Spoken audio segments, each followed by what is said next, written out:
Salut à tous, bienvenue dans ce tout nouveau numéro de One Shot sur Script.fr. Heureux de vous reparler cinéma et notamment du premier comic book movie de l'année, Black Panther, la Panthère Noire ou la Pantera Negra en espagnol. Et avec moi pour parler de ce nouveau Marvel Studios, Olivier de Génération Strange. Comment va ? Écoute, ça va très bien. Ravi d'être là une nouvelle fois pour commenter une adaptation Marvel. Alors vous connaissez la question traditionnelle, attendions-nous Black Panther ? Je crois qu'Olivier, c'est un grand oui. Ah oui, là, moi je l'attendais énormément, c'était un de mes persos préférés dans l'univers Marvel. J'étais vraiment très impatient de le voir parce qu'il mettait des easter eggs vraiment dans tous les films. Je crois que ça a commencé dans Iron Man 2 où on voyait justement le Wakanda sur une carte. Tout à fait. Après c'était Avengers, si mes souvenirs sont bons. Age of Ultron. Age of Ultron, pour les easter eggs vraiment directs, mais sinon il y avait le bouclier de Captain America dans le premier Captain America. Et même avant où il parlait du vibranium, et là on savait que ça venait du Wakanda, donc je l'attendais vraiment beaucoup. Il y a eu, ça faisait des années qu'ils essayaient de le monter en plus, donc l'attente était là, quoi. Donc c'était vraiment un film qu'on attendait beaucoup et en plus qu'on attendait au tournant. Donc il y avait beaucoup de choses à délivrer, quoi. Moi, la Panthère, c'est pareil, hein, c'est probablement l'un des héros aussi de l'univers Marvel que je préfère, peut-être parce que, allez, soyons sincères, pour moi, c'est un petit mélange entre Batman et le fantôme du Bengale.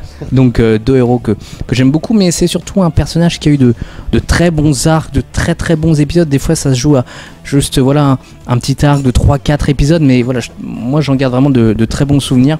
Et pour moi, c'était clairement l'un des films Marvel que j'attendais depuis des années, bien avant l'ère Marvel Studios, et surtout qui, pour moi, à l'époque de Wesley Snipes, ouais. Exactement, ouais, qui avait, c'est un potentiel énorme. Pour autant, j'étais un peu sur la méfiance parce que ce que Marvel en avait fait avec Captain America Civil War me satisfaisait pas vraiment en fait sur le personnage. Et puis de toute façon, je m'étais dit, en fait, le film que moi je désire au fin fond de mon cœur, je l'aurai jamais chez Disney. C'est-à-dire que le film purement politique, un vrai thriller en Afrique, ça je l'aurais jamais. Je pense que c'était quelque chose, malheureusement, qui ne pourrait pas se faire aujourd'hui. Mais je dois avouer, malgré tout, qu'au fur et à mesure des dernières images, des spots, des trailers, je me suis dit, ok, il faut que je fasse un effort, il faut que je mette de côté les a priori que je peux avoir sur la vision de Marvel Studios et m'autoriser le fait que je puisse m'amuser et être diverti sur un film centré sur la Panthère qui reste malgré tout un personnage que j'aime beaucoup. Alors on a vu le film il y a maintenant quelques heures en projection presse à Paris, en VO, en 2D. Ce qui était bien. Ce qui était bien. Je pense que ce n'est clairement pas un film à voir en 3D. Il n'est pas adapté pour être en 3D et je pense pas, en tout cas ce serait surprenant qu'il le soit. Donc, En quelques mots, Olivier, sans trop rentrer encore pour l'instant dans les détails, c'est une émission non spoiler, mais juste un avis à chaud, une petite tagline. Qu'est-ce que tu as pensé du film ? On rentrera dans les détails après. Alors ce que j'ai pensé du film, c'est que c'était pour moi quelque chose. C'est pas une déception, loin de là.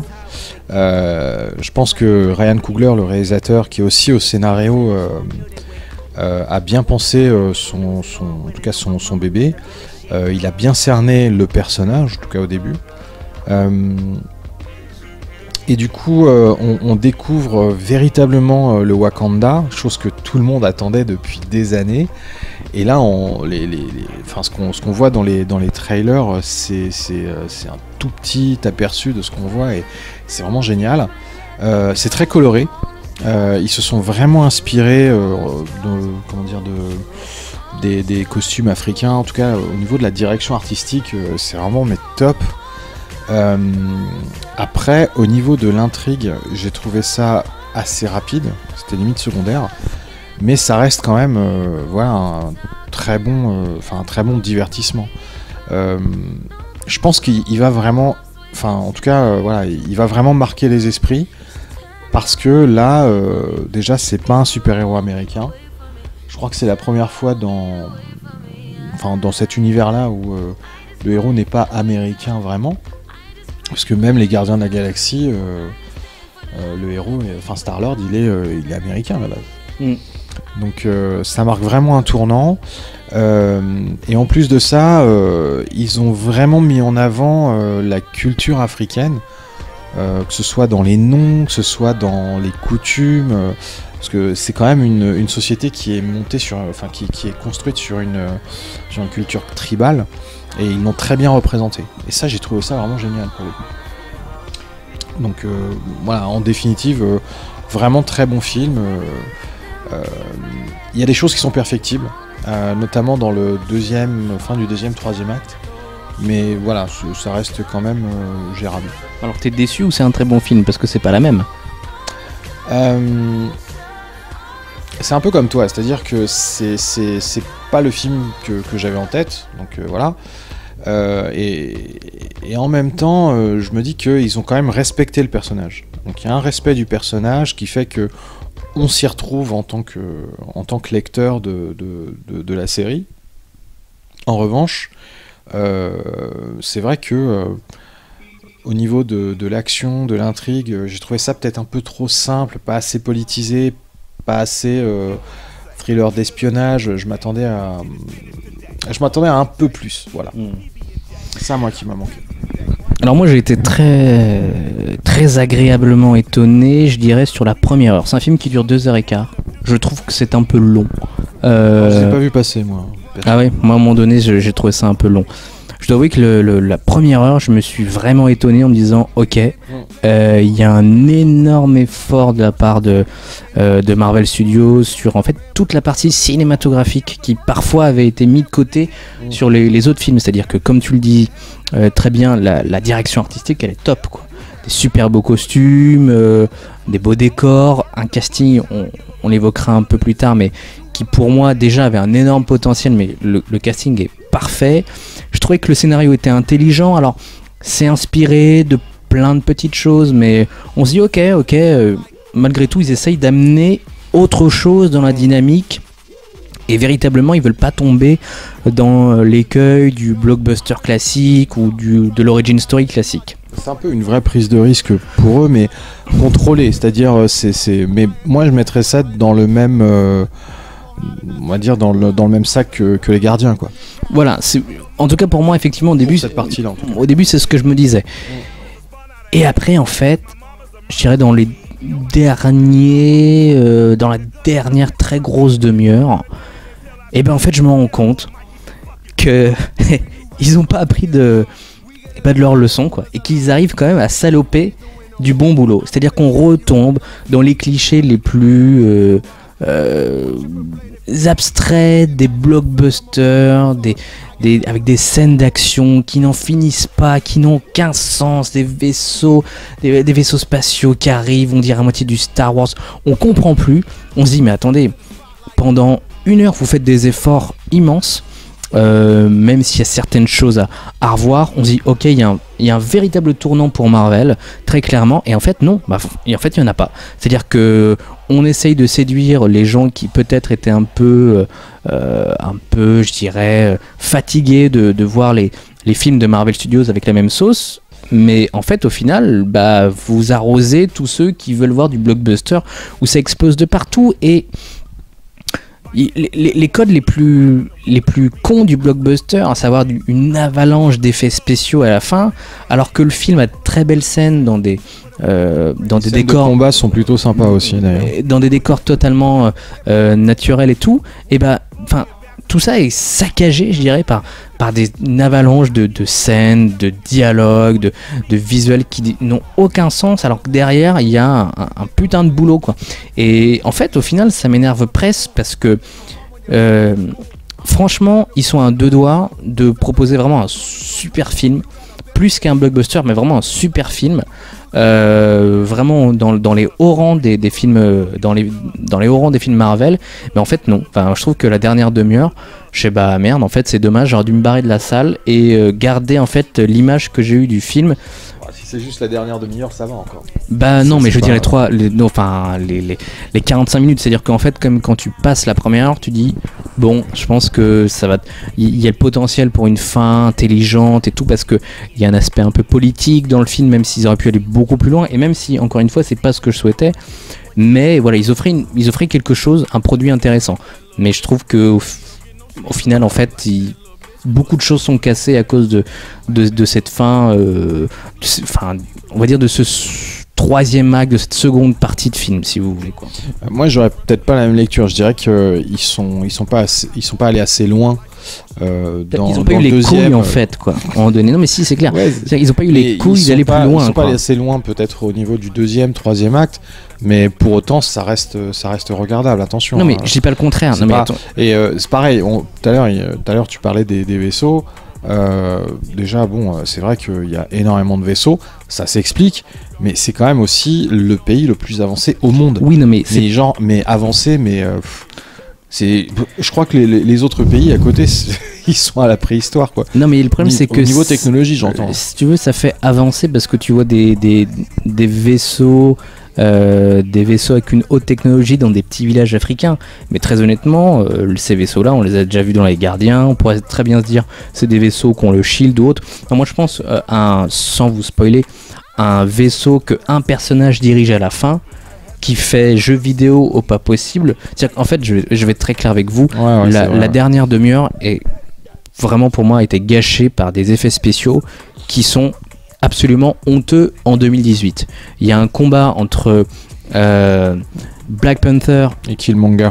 Exactement, on se demande si ça a vraiment été tourné ou si c'est simplement de la CGI. C'est dégueulasse, vraiment dégueulasse. Et le pire, c'est que c'est flagrant en fait. Mais c'est ça, on ne peut pas le louper. Ça gâche un peu ça gâche un peu l'expérience qu'on a parce que voilà, on le voit tout de suite.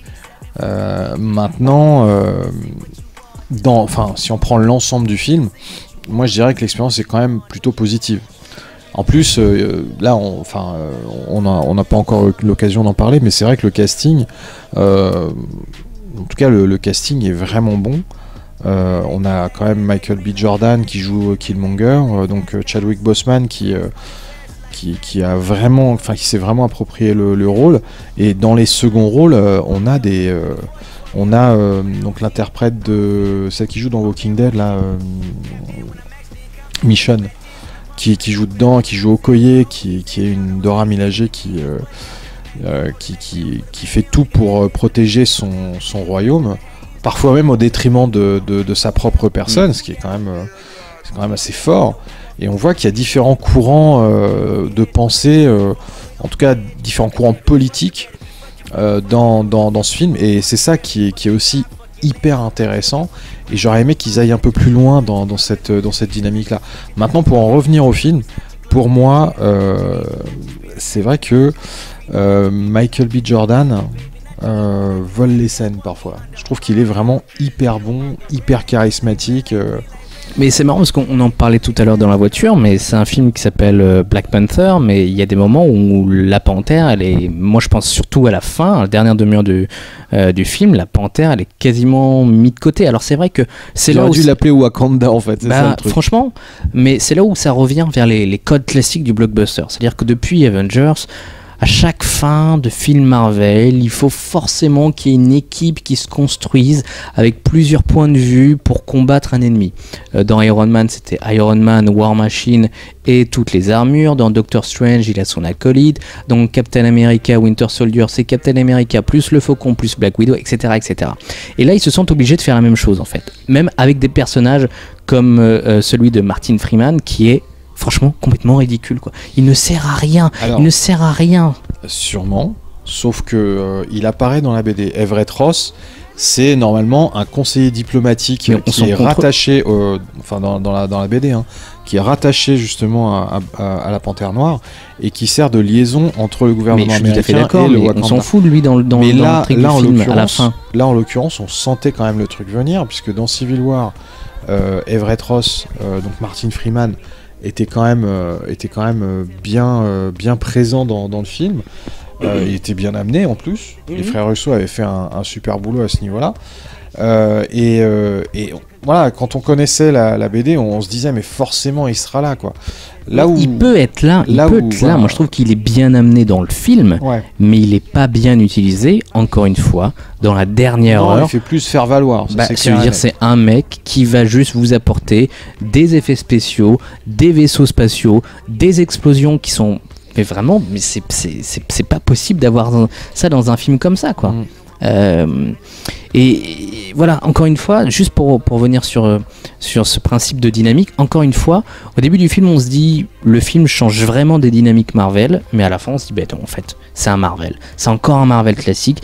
Et moi, franchement, ça me frustre parce que tu le dis, le cast, franchement, il est top. C'est peut-être le meilleur cast d'un Marvel que j'ai pu voir depuis bien longtemps, quoi. Ah oui, bien sûr. Il n'y a pas de fausses notes, il y a de très bons second rôles.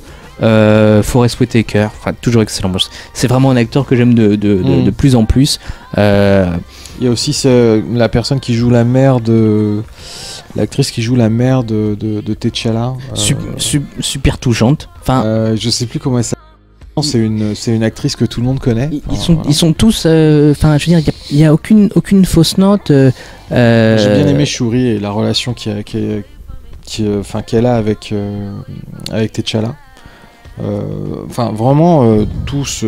L'alchimie entre les persos marche bien. Le casting est solide. Il n'y a pas trop d'humour. Alors ça, c'est vraiment génial. C'est pas du Thor Ragnarok, si vous voulez. Voilà, c'est que ils ont vraiment saupoudré l'humour. Et du coup, quand ça passe, c'est digeste. C'est pas des grosses louches comme on pouvait avoir dans Thor Ragnarok. Et au contraire, c'était plutôt intéressant. C'était bien amené en tout cas. Voilà. Et c'est drôle. En plus, c'est drôle quand ça doit être drôle. Ouais. Si je devais résumer le film, je dirais qu'il y a une bonne direction artistique. L'histoire, elle est pas transcendante, mais elle se regarde. Il y a des remises en question que je trouve plutôt intéressantes, notamment au niveau de sa lignée. Ils essayent vraiment d'introduire en tout cas de mettre en place des choses, et ça je trouve ça vachement bien. Le casting il est vraiment top. Après, ils ont vraiment essayé de présenter cette mosaïque, ce pays que tout le monde voulait voir. Et je pense que, en tout cas pour moi, le job il est réussi à ce niveau-là en tout cas. Après, c'est vrai qu'il y a quand même des points qu'il faut quand même remettre dans leur contexte, certes, mais qu'il faut quand même relever. C'est clair que Marvel, malgré tout, je pense, a pris conscience que c'était un film important. C'était un film très risqué. Ils amorcent un virage, clairement. Et qu'ils ont, clairement, encore une fois, cinématographiquement, les éléments sont là. Ça manque d'une bonne BO, je trouve quand même. Il y a quelques musiques avec des consonances un peu tribales ou africaines, mais c'est balayé. Tu vois, les combats, je trouve que les combats, par exemple, qui me rappellent un peu ceux de Winter Soldier, sont pas accompagnés d'une musique assez épique en fait, qui permettrait de pousser le truc jusqu'au bout, vraiment de se dégager du blockbuster classique. Mais pour autant, il y a quelque chose qui est très bien dans le film et qui me rappelle aussi un peu Les Gardiens sur ce point-là, c'est que Black Panther, le film, pourrait ou non se passer dans l'univers partagé de Marvel. En fait, ça n'aurait strictement aucune importance. Le film, c'est une bonne chose. Mais c'est excellent. C'est une bonne chose. Ça permet au réal d'exister, de prendre des libertés, de raconter vraiment une histoire sur son personnage et pas de se perdre dans des easter eggs. D'ailleurs, il n'y en a pas tellement. Moi, j'ai quasiment pas vu des easter eggs en fait. Enfin, en tout cas, il y a pas. J'ai vu celui de la fin. Oui. Voilà, dans la série additionnelle. C'est un peu du vol là. Mais c'est tout. Je veux dire, ça reste un vrai film pour autant. C'est pas un Iron Man 2 qui est un Avengers 0 quoi. Exactement. Voilà, là ils ont vraiment développé leur sujet et ils l'ont vraiment travaillé, donc c'est plutôt pour moi je vais dire que c'est dans l'ensemble positif, même s'il y a des choses qui font un peu tiquer quoi. Voilà. Et un bon méchant, même j'ai un bon duo de méchants. J'ai été un peu déçu de ce qui leur arrive dans le film parce que sans trop en dire. Voilà, mais c'est un peu le problème de tous les films Marvel, parce que Ouais, je dirais même maintenant presque tous les films de super-héros au final. voilà, mais ça c'est un peu chiant parce que il y a peut-être d'autres choses à faire avec. Mais dans l'ensemble, enfin moi j'ai passé un bon moment. Voilà, Andy Serkis, souvent il me rappelait un peu. Quoi. Ouais, il me rappelait un peu le Joker de Nolan, parce qu'il y a une scène comment dire, d'échange dans une sorte d'interrogatoire. Voilà, une scène d'interrogatoire qui m'a rappelé beaucoup celle qu'on voit dans le trailer. Voilà, qu'on voit dans le trailer, qu'on voit beaucoup, enfin qui m'a rappelé beaucoup celle de Dark Knight. D'ailleurs, il y a une course-poursuite qui précède cette scène d'interrogatoire qui m'a rappelé aussi un peu parfois Dark Knight, mais dans le bon sens en fait. Et je trouvais que Andy Serkis il se lâchait, et puis ça permettait d'offrir entre guillemets un véritable charisme, un méchant, chose qu'on a rarement eu chez Marvel Studios, je trouve. Ouais, mais en fait, moi j'avais pensé aussi à 007. Ah bah oui. Lorsqu'il arrive voir sa sœur. C'est pareil, il y a un aspect très James Bond. Il y a un aspect vraiment, il y a un aspect travaillé très James Bond. On sent aussi que Ryan Coogler, le réalisateur, on sent qu'il aime les films à l'ancienne, quoi. 70, 80, on sent que c'est sa came. Et en plus de ça, moi ce que j'ai vraiment apprécié, c'est que l'intrigue elle est simple, et du coup ça rend l'ensemble lisible. C'est pas forcément le cas dans tous les films, dans toutes les adaptations, mais là c'était le cas. Donc c'était quand même à noter. D'ailleurs, quand tu parles de James Bond, mais il y a une très grosse scène d'action dans une sorte de bar, une espèce de casino, voilà, une bar casino en Corée qui m'appelle beaucoup une scène aussi de Skyfall, dans un casino, dans les couleurs et tout. Ouais, c'était Skyfall, ouais. Mais c'est vrai qu'esthétiquement c'est un film qui est chouette, sauf encore une fois quand ça tombe dans de l'effet spéciaux ou du green screen. Enfin, ça se voit franchement 10 000 km. Moi je trouve ça insupportable, vraiment. Il y a des scènes avec des animaux, par exemple des scènes avec des rhinocéros. Non mais sans déconner, quoi. Tu vois le truc, tu te dis, tu te fous de ma gueule. T'as pas fini ton boulot. Après, voilà. Mais tu mets pas le rhinocéros en ce cas-là. Je pense que c'était un délire. Mais non, mais tu peux pas mettre. Non, mais c'est là où. C'était quelque chose. Bon, ils ont tenté. Le truc, c'est moi, là. Personnellement, ça m'a pas plus choqué que ça. C'est là où je dis qu'à un moment donné, ils n'ont pas eu les couilles d'aller jusqu'au bout du truc. Tu vois ? C'est là où ils se sont dit, il faut quand même faire du blockbuster. Mais tu peux pas faire que du blockbuster avec la Panthère, tu vois.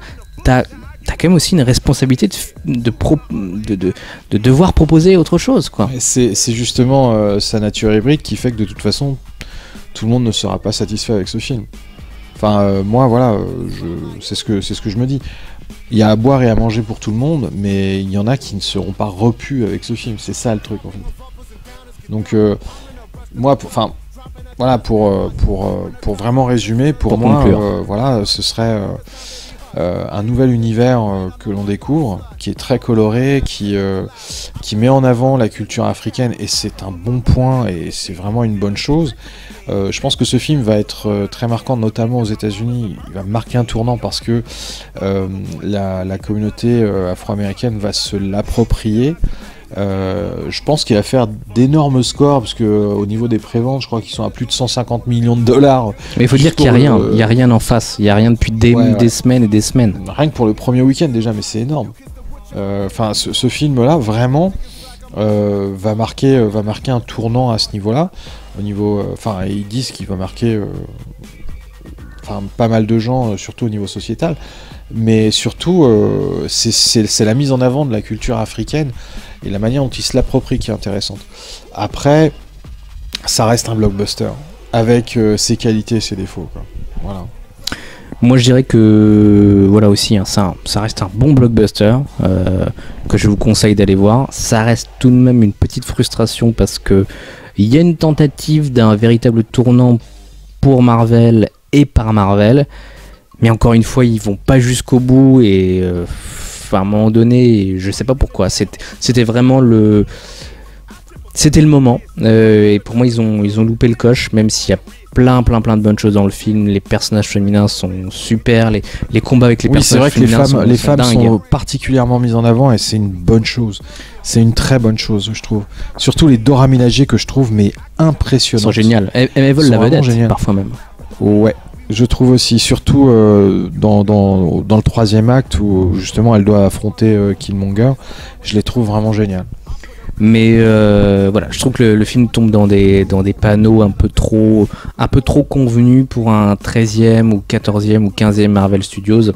Je dirais pas, je suis pas sûr que le film va véritablement être un tournant sociétal ou quoi aux États-Unis, mais ça va être un carton, et c'est très bien que ça le soit.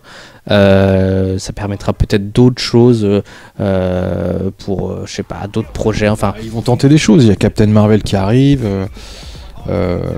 À mon avis, ils vont certainement proposer des choses différentes que ce qu'on a eu maintenant, parce que là, ils vont tenter. Là, en juillet, il y a Ant-Man qui arrive aussi. C'est carrément un autre délire. Je pense quand même ils essayent ils sentent quand même que si jamais ils proposent tout le temps la même tambour, ouais, la machine va se faner, très clairement. Voilà. On verra si Marvel prend des risques d'ici quelques mois. Merci à vous d'avoir regardé cette émission. N'hésitez pas à liker notre page Facebook, à vous abonner à notre page YouTube, à mettre un pouce bleu si vous avez aimé l'émission, et si vous ne l'avez pas aimé, soyez sympa, mettez aussi un pouce bleu. N'hésitez pas à passer aussi sur le site de notre ami Génération Strange. Oui, n'hésitez pas à passer. Je vous ferai un petit coucou, ça me fera toujours plaisir. Il vous paye aussi le café. À très bientôt. Salut Olivier, à bientôt. Salut, à bientôt. Ciao. Of uppers and downers get done. I'm in a rush to be numb. Dropping 1,000 ain't much. Come from the clouds on a missile to turn us.